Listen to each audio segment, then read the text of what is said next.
Yes, so next electronic configuration देखते हैं। वो हमने ऑलरेडी देखी, मैंने जो तुम्हें बताया वो electronic configuration, general electronic configuration क्या होगी, 7s2 6d022 and then 5f12 14। भरना, f में भरना कहां से स्टार्ट करना है, थोरियम के बाद, इतना याद रखो, थोरियम के बाद f में भरना स्टार्ट करना है। तो वो जनरल इलेक्ट्रॉनिक कॉन्फ़िगरेशन है। All the actinoids are believed to have the electronic configuration of 7s2 and variable occupancy change होता रहता है ना, variable occupancy of 5f and 6d subshells. The 14 electrons are formally added to 5f, though not in the thorium में नहीं, but from the palladium है क्या ये, proactinium था ना, ओके हाँ, so Pa onward the 5f orbital are complete at element 103. The irregularities in the electronic configuration of the actinoids, like those in the lanthanoids, are related to the stabilities of the F0, F7 and F14 occupancies of the 5f orbital.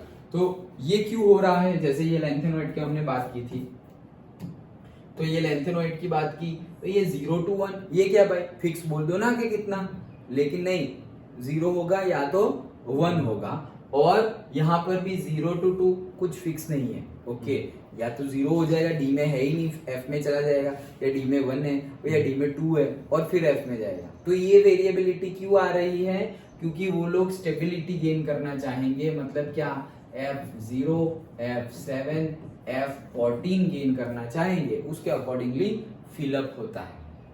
Done, okay, सो वही चीज बता रहे हैं, एक mark में अगर पूछे कि ये वेरिएशन क्यों आ रहा है, तो तुम्हें यही रीजन लिखना है, due to the characteristics of attaining stable condition in F0, F7 and F14 electronic configuration. Okay, चलो next, the configuration of americium and cerium are, हाँ देखा मैंने, ये दो ही तुम्हें पूछा जाता है, अमेरिशियम एंड सीरियम। तो अमेरिशियम में हमने डिस्कस किया था ना, तो अमेरिशियम में क्या करेंगे हम, देखो 7s2, उसके पहले 7s2 के पहले कौन आएगा, रेडोन आएगा, 7 लास्ट वाला है ना ये, तो 7s2 से पहले कौन आएगा, radon, helium, neon, argon, krypton, xenon and radon. Done, okay, फिर तो हाफ फील्ड है ना, फिर तो आगे हम अभी चालू है सब कुछ, ओके, तो रेडोन 7s2, देन यहाँ पे 0 to 2 एंड 5f12 14। लेकिन अमेरिशियम के लिए क्या है, अमेरिशियम के लिए directly radon 7s2 then directly 5f7, और अमेरिशियम के बाद क्यूरियम के लिए क्या है, radon 7s2 6d1 5f7। Then दोनों में 5f7 है, पहले में 6d1 नहीं है और बाकी में नेक्स्ट क्यूरियम में 6d1 है। ओके, तो ये दो पूछा जाता है, 7s2 5f7। Okay, that's it.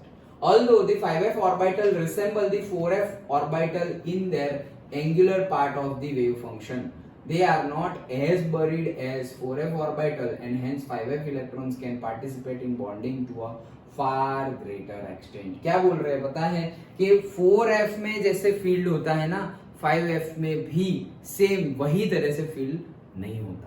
यहाँ पे ये वेरिएशन है, ओके, यहाँ पे क्या है, वेरिएशन है, जो इलेक्ट्रॉनिक कॉन्फ़िगरेशन होती है और जो शेप, साइज, ओरिएंटेशन होती है 4f की, और जो उसके वो सही है, 4f की सही है, ओके, लेकिन 5f की भी सही होनी चाहिए, लेकिन वो सही है नहीं, due to many reasons, radioactive characteristics है, ओके, उसकी वजह से इलेक्ट्रॉनिक कॉन्फ़िगरेशन वेरिएबली आ रही है, उसकी वजह से।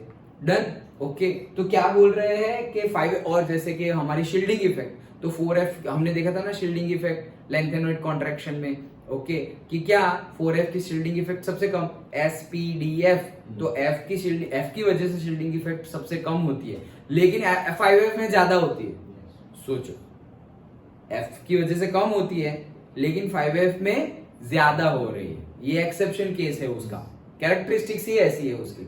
ओके, सो वही चीज है, ओके, इसीलिए bonding to a far greater extent, कि भाई थोड़ा ग्रेटर एक्सटेंट से बॉन्डिंग उनकी हो रही है। Okay, done, simple electronic configuration. तुम्हें इसमें 3 चीजें याद रखनी है, एक जनरल इलेक्ट्रॉनिक कॉन्फ़िगरेशन, अमेरिशियम वाला और क्यूरियम वाला। दैट्स इट, उतना ही याद है। डन?